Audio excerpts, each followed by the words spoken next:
Hello, everyone, and welcome to another episode of the Wise Decision Maker Show, where we help you make the wisest and most profitable decisions. As always, my name is Dr. Gleb Tsipursky. I'm the CEO of Disaster Avoidance Experts, the future of work consultancy that sponsors the Wise Decision Maker Show. And today with me here is Wendy Hamilton, the CEO of TechSmith. We'll find out what TechSmith does later, but first, Wendy, I wanted you to tell me about the new research that was just released by TechSmith about your experiment with no meetings and how that worked out for you. So tell me a little bit about the context, what made you decide to do it, what you actually did, and what were the outcomes. Sure. Well, thank you, Dr. Gleb, for having us. Yes, we've been listening closely to our employees, and we heard a lot of frustration with meetings. It's probably ubiquitous frustration that has happened for many years. Specifically, all participants of meetings didn't feel like they needed to be there, and sometimes the meetings were just at inconvenient times where people thought there were other high priority work to do or interrupted them from high concentration tasks. So we set out with that ambitious goal to go without synchronous meetings for a month. And really pushed and adopted an asynchronous culture that relied heavily on technology for asynchronous communication, like messaging platforms as well as screen capture software. And what it enabled folks to do is to share information at a time that worked for them and have other people consume the information and comment on the information at the time that worked for them. What we found is that 85% of employees felt that they could replace meetings with asynchronous communication. And we saw a 15% productivity improvement measured by the number of employees who felt highly productive had improved. Excellent. Now, tell me a little bit about the kind of challenges that managers faced with the lack of meetings. I can imagine consulted for many, many companies on managing hybrid work, remote work, in-office work, and managers are usually the ones who want meetings more than the employees. So what has been the experience of managers and how have they navigated these challenges? Sure. Well, what is important to clarify is nobody does these experiments expecting never to have a meeting again or no meetings are valuable. Really, the most important part is to be more deliberate and intentional for both management and employees about why they're having meetings and what they seek to gain from them. And we also put a lot of emphasis on discussion of what the exception should be, and we wanted to learn from that. Certainly we learned, and managers will tell you, if there's anything that needs to be discussed that's emotional or intense, don't try to do that asynchronously.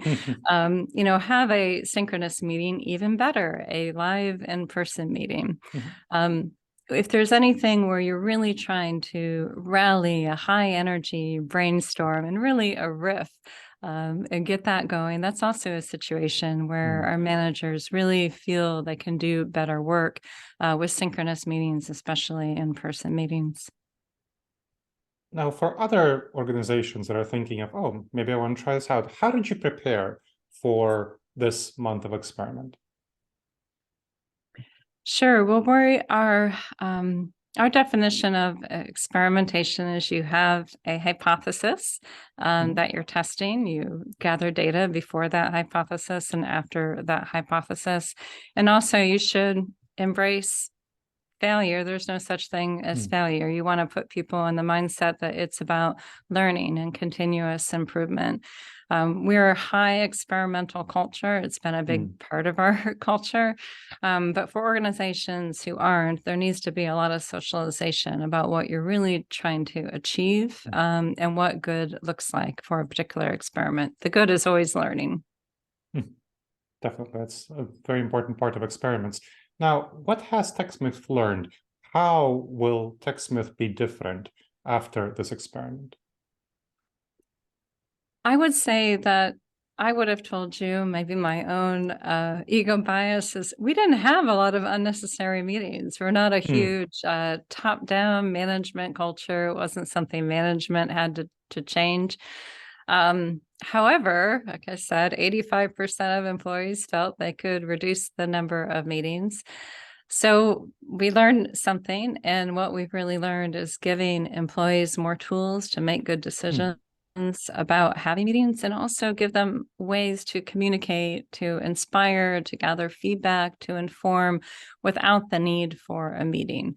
It's very easy for people to simply record a PowerPoint, even with their webcam and their face and their emotion with that voiceover, and share that and allow people time to really consume that information. Maybe some people consume it at twice the speed. Some people listen to it over and over again, before they comment on it, and then gather all that feedback in one place.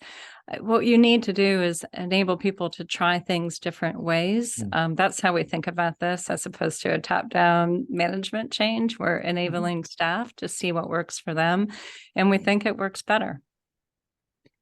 Now, when I think about this experiment, reducing meetings, it seems that this will facilitate more distributed teams and more teams working remotely, maybe in a hybrid modality.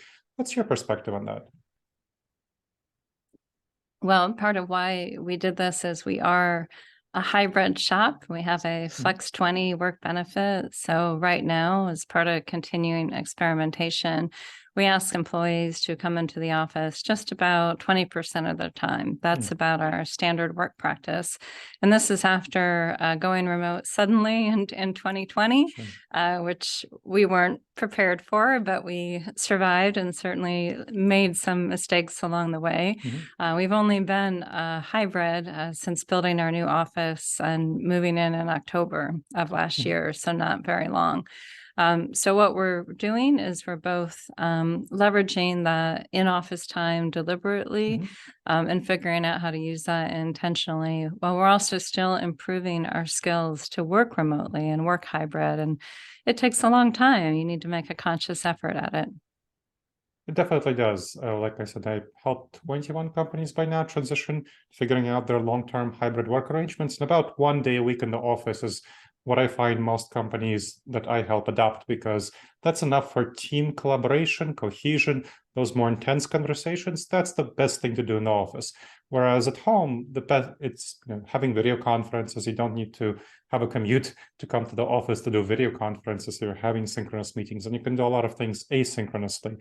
Email, the screen capture, and so on. And of course, just your own individual focused work. So the large majority of the time that workers are working is spent at home in order to maximize productivity and engagement and retention. So how did you come to the Flex 20 yourself? I'm curious. Well, we started by listening to the employees and what arrangement they thought would make sense. 1 day a week, 2 days a week is the most common response when we ask, what do you think your team needs? What do you think the company needs as a whole? That doesn't mean everyone agrees with it. You're never going to get 100% agreement on any work policy, I think. But my idea was to listen to employees, meet them where they are, and then monitor outcomes and develop a fact base for how that's working. And everything's an experiment, including our Flex 20 policy and a few other things that we're doing. And we'll learn from it, and we'll grow, and we'll iterate as we need to. Tell me a little bit more about your perspective on hybrid work and remote work more broadly. You've seen a number of companies right now trying to force employees back to the office, and you're clearly not doing that. You're kind of taking the opposite approach. You're listening to employees, as opposed to, let's say, Bob Iger coming into Disney and saying, very from a top-down perspective, ignoring what employees want and saying, I want everyone back in the office for 4 days a week. Or Elon Musk doing the same sort of things, leading from what they intuitively feel is the right thing, rather than starting with the employees, which I always do when I consult. We do a survey and some focus groups to see what employees want. And you're taking that approach. So what do you think is the difference between your approach? Why are you taking this approach of listening to employees versus others who are taking more of an authoritarian approach? Well, gosh, I really hate to try and comment on any particular CEO. I'm asking you to comment on the approach difference. You're more listening to employees. Others clearly are not. I mean, it's just the approach. Yeah. I would say I feel that the way flexible work is often discussed in the press. It's either the proletariat rising above their domineering, boomer out of touch boss, only to, I don't know, quiet, quick, and overwork, right? Overemployed, I guess is the term. Or the CEO is weaponizing return to office, maybe for some sort of loyalty test or some sort of crafty payroll cost saving exercise. I'm not sure. What I will say, it's complicated.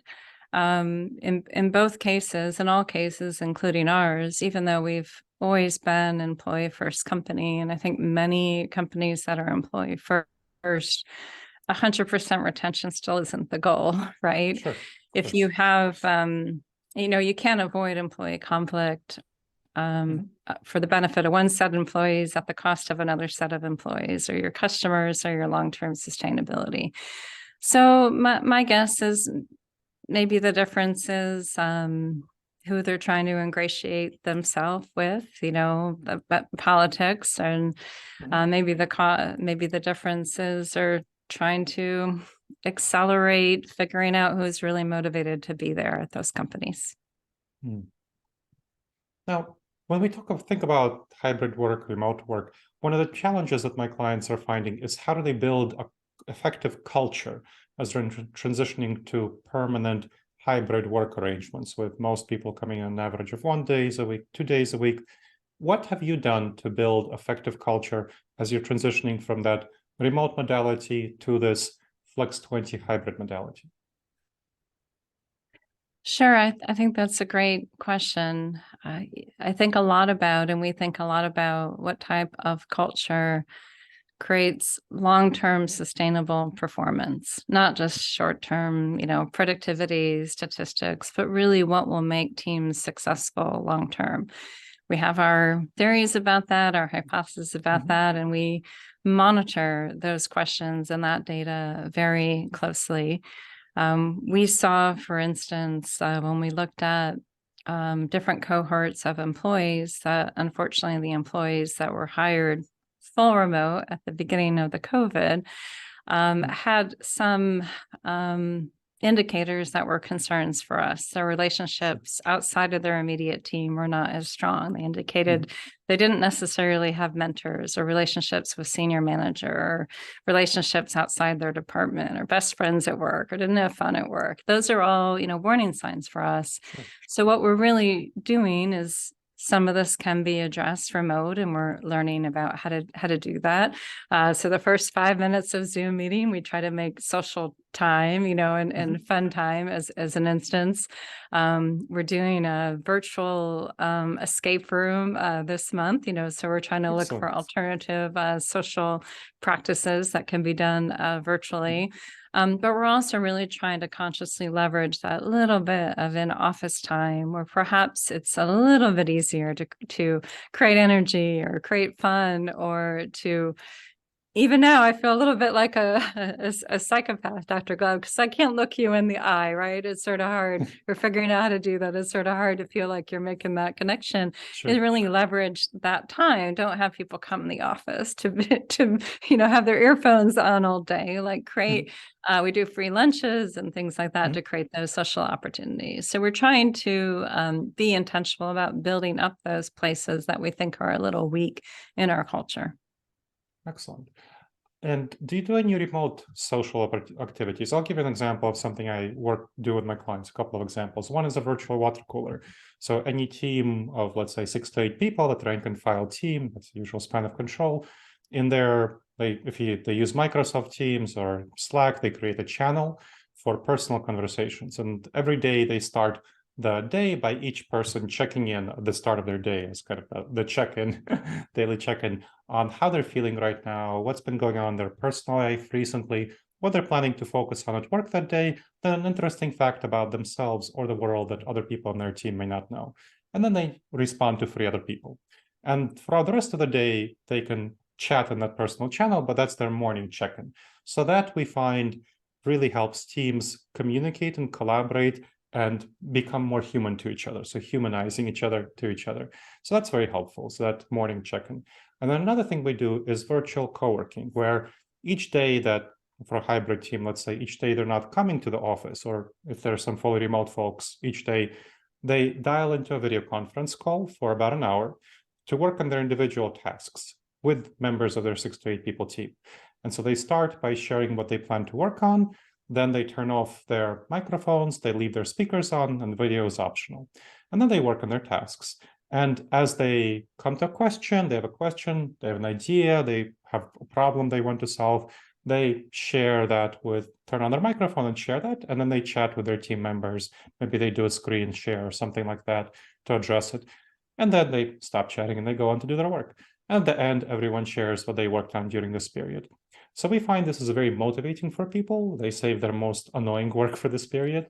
It helps teams bond and helps people get into the organizational culture. It's especially helpful for those junior team members to build those ties and address those weakened bonds with each other, as well as to get on the job training. So immediate answering to questions. Do you do anything like that? Do you think those might be helpful for you? I think those are fantastic ideas. We definitely have pods. We're organized into small stable teams. Our whole company that have adopted some of those practices on their own, and they've been popular and spread through. So it wasn't uncommon for us even pre-COVID. We had a few full remote employees that they would join their in-person team online a significant part of the day and be there for each other. But what I really love about what you said is particularly the mentoring aspect of that. That is one of our biggest concerns of being hybrid. We're seeing a lot of new college grads, Gen Z grads, we're an entry-level hire, promote from within, who want an in-office experience. And it's not a great in-office experience if no one else is in office but them, right? So we're trying to figure that out. And part of that is social and relationships and those matters, but part of it is real mentoring, real learning. And how do you do that quickly as possible, make sure people aren't stuck? So I really like that. We don't quite have the formal messaging check-in. We're a Slack shop, but we do have OT channels, what we call off-topic channels, and anybody is encouraged to create kind of an affiliate or interest channel. I'm in the electronic vehicles channel and the dogs channel. There's a cats channel. I'm not in that. So it's really, there's a travel channel, so people can share some of their personal experience and make jokes, and they can do that all day long if they need a little stress break. Nice. I will be in the cats channel. Now, what kind of technology do you think is going to be really important to facilitate hybrid work going forward? Oh gosh, you're asking a vendor that makes technology for hybrid work. I will say, before I talk about the role of video, which we love, probably the biggest thing I found interesting in our evolution was a trend towards our internal messaging platform, a corporate messaging platform. Pre-COVID, we had complaints from employees of communication overload and platform overload. And a big reason for that is managers and certainly senior leaders mostly used email. And engineers, which is the bulk of the company, mostly used instant messaging. So you had, for the engineers, you had 2 platforms to check. They both could be urgent, and it felt a little overwhelming. And we had to do a pretty big overhaul of our communication practices. And I'll say now, I only use email for external. Yeah, it was a big cultural change for me. We're all, we're all the instant messaging, and there are a lot of reasons that is helpful. And I don't know, maybe the pendulum will swing, and we don't like it anymore in 5 years. You know how these things are, but that's very important.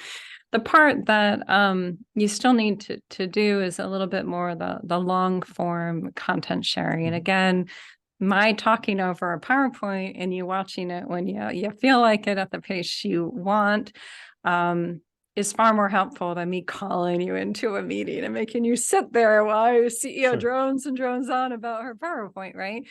So that's where the screen capture software and video editing software and that everyday kind of visual communication is very important for us. And obviously we love our own tools, but we all weren't actually using our own tools. Now we have our CFO, for instance, who's discovered it actually is better to do a screen capture to explain a cash flow spreadsheet. Whereas before, I'd always think he needed this meeting, to kind of walk through and point things out. It's actually not better for me because I never could follow what he was saying. I had to interrupt him 10 times anyway. This way I can, watch at my own pace and double check a few other things and things like that. So there has been a certain transformation that feels more empowering and improves clarity that is related to that technology adoption. And can you, as we come to the end of our conversation, can you share how TechSmith has been helping its clients facilitate hybrid work? Oh, absolutely. We love doing that. We live for our clients. We sell to every industry. Can't name an industry that we're not in, and it was so heartbreaking for us to watch what happened. Over COVID. We especially serve higher education and corporate trainers. And people training what we call software adoption or customer education, people training and supporting their software products. And they all were just crestfallen and stressed about how they can serve their customers. And it was very heartening for us to help them during that transition, help support, communicate with development to escalate a bug, or QA to communicate to leadership to change their priorities based on something they were seeing. That all became, these short software screencasts to really communicate the point. Flipped education, flipped learning. I could go on forever. I love this stuff, but we help people get knowledge into video. Ultimately, that's what we do, and we're very proud of that. Excellent. Any last words as we wrap up this conversation? No, I just wanted to thank you. I really appreciate your contributions and ideas, and I will bring them back to TechSmith. Excellent. Well, thank you very much for coming on and sharing your expertise with our listeners and viewers. And thank the listeners and viewers for checking out another episode of the Wise Decision Maker Show. Please make sure to subscribe wherever you checked us out and leave a review. It's very helpful for us to know what to do better and for other folks to discover the show. I look forward to seeing you in the next episode of the Wise Decision Maker Show. In the meantime, the wisest and most profitable decisions to you, my friends.